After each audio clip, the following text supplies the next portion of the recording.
Yoldan incedir köprüsü, geçebilirsen gel beri. Yoldan incedir köprüsü, geçebilirsen gel beri.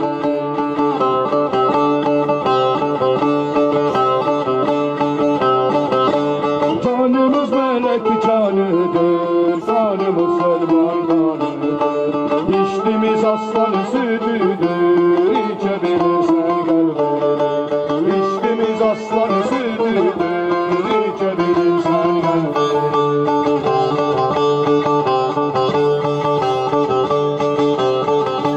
Ben hoduma kul olmuşam, ıslatanı kaldırmışam. Ben kanadımı bağlamışam, uçabilirsen gel beri. Ben kanadımı bağlamışam, uçabilirsen gel beri.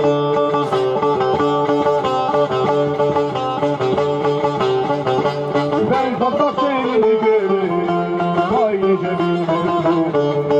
Kırk kapının geridir, uçabilirsen gel beri. Kırk kapının geridir, uçabilirsen gel beri.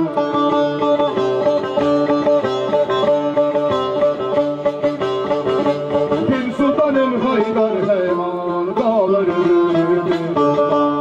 İşte indir, işte Kur'an, seçebilirsen gel beri. İşte indir, işte Kur'an, seçebilirsen gel beri.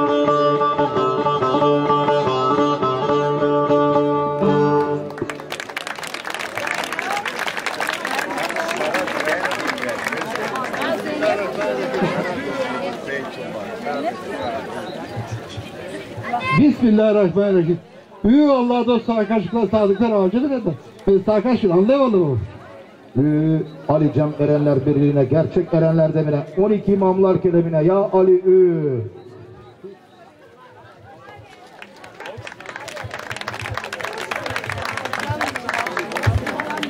Hizmetiniz hak olsun canlar.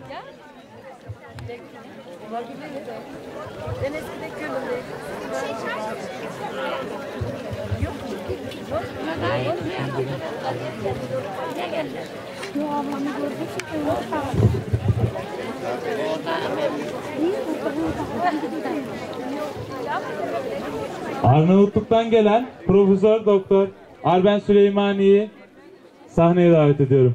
Hoş geldiniz. Wir bitten nun Professor Dr. Arben Süleymani auf die Bühne.